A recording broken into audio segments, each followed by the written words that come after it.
ជំរាបសួរពុកម៉ែបងប្អូនទាំងអស់គ្នាថ្ងៃនេះជួបគ្នាម្ដងទៀតហើយខកខានវីដេអូរយៈពេលយូរដោយសារតែនាងខ្ញុំមានកាតព្វកិច្ចជាប់ខ្លួនហើយណាមួយយើងមមាញឹកលោកឪពុកបង្កើតរបស់ខ្ញុំគាត់បានទទួលអនិច្ចកម្មចាអញ្ចឹងយើងត្រូវរៀបចំកម្មវិធីហើយពេលខ្លះអារម្មណ៍ការគិតផងយើងក៏យើងនៅដកដានរឿងមួយចំនួនក៏យើងចេះតែគិតហ្នឹងហើយអញ្ចឹងហើយបានជាខ្ញុំអត់ទាន់ចេញវីដេអូចឹងថ្ងៃនេះខ្ញុំបង្កើតវីដេអូមួយដែលចង់ចែករំលែកចំណេះដឹងទៅបងប្អូនទាំងអស់គ្នាចាកុំឲ្យ YouTube របស់នាងខ្ញុំស្ងាត់ពេកចាថ្ងៃនេះខ្ញុំចង់ចែករំលែកសៀវភៅមួយដែលបងប្អូនគួរតែទិញយកមកអានតែប៉ុន្តែសៀវភៅនេះគឺខ្ញុំទទួលបានពីថ្នាក់ដឹកនាំម្នាក់ដែលធ្វើការនៅក្នុងក្រុមហ៊ុនជាមួយនឹងខ្ញុំហ្នឹងគឺគាត់ជូនមកនាងខ្ញុំមុនពេលដែលគាត់ចាក់ចែងពីក្រុមហ៊ុនព្រោះគាត់លាឈប់អញ្ចឹងណា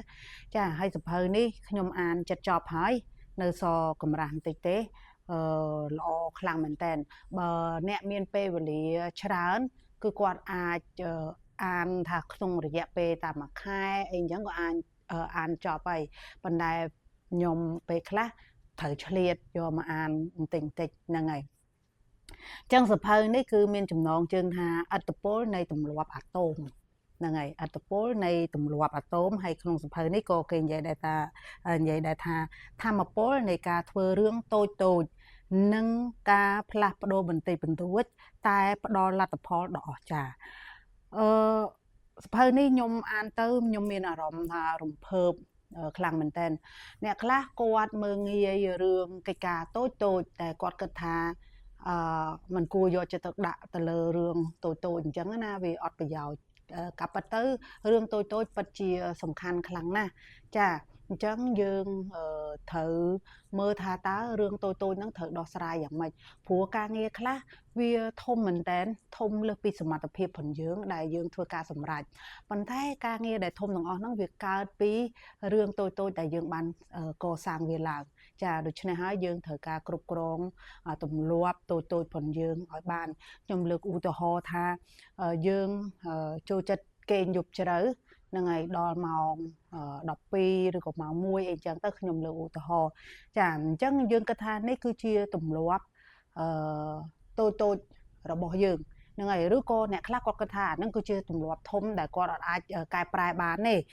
ចឹងអាហ្នឹងគាត់អាចកំណត់ថាអាហ្នឹងជាទម្លាប់ធំចុះប៉ុន្តែតើមូលហេតុអីដែលធ្វើឲ្យគាត់គេងយប់ជ្រៅ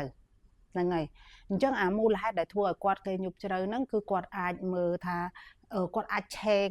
អាចផ្លាស់ប្ដូរកន្លែងហ្នឹងបានដែរអត់ដូចជាពេលខ្លះគាត់នៅយប់ជ្រៅគាត់ចុចទូរស័ព្ទឬក៏គាត់ធ្វើការងារអ្វីមួយ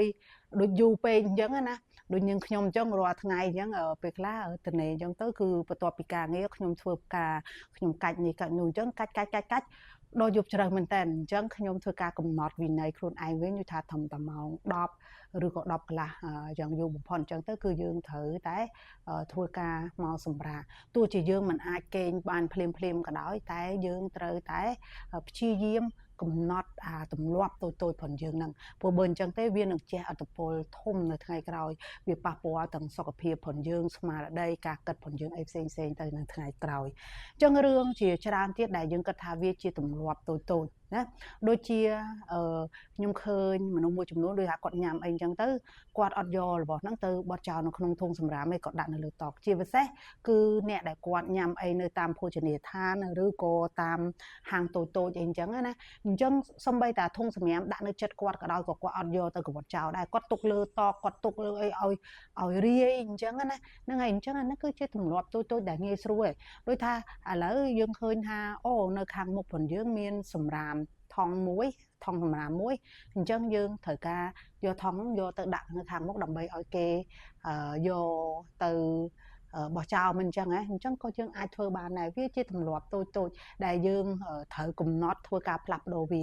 នៅពេលដែលយើងផ្លាស់ប្ដូរវាបន្តិចម្ដងវានឹងជះឥទ្ធិពលនៅការងារធំរបស់យើងកន្លែងនេះក៏សភៅនេះក៏វាពាក់ព័ន្ធជាមួយនឹងទម្លាប់របស់យើងភាពជោគជ័យរបស់យើងនៅថ្ងៃអនាគតហើយក៏ជា ទម្លាប់របស់យើងដែលធ្វើការនៅកន្លែងការងារដែរហ្នឹងហើយណាខ្លះគាត់ថាអូមើងងាយការងារតូចៗមិនឲ្យខ្ញុំធ្វើការងារតូចៗអីចឹងណាតែបើសិនជាការងារតូចហ្នឹងគាត់អាច manage គាត់អាចគ្រប់គ្រងណាគាត់អាចគ្រប់គ្រងចាត់ចែងបានល្អអញ្ចឹងវានឹងផ្ដល់លទ្ធផលឲ្យគាត់ចាការងារធំក៏គាត់អាចធ្វើបានដែរហ្នឹងហើយចឹងសភៅនេះពិតជាល្អមែនតើដែលថ្នាក់ដឹកនាំម្នាក់គឺគាត់បានជូនខ្ញុំឲ្យក្នុងហ្នឹងក៏គាត់សរសេរដែរហ្នឹងហើយគាត់សរសេរជាភាសាអង់គ្លេសចាគាត់សរសើរ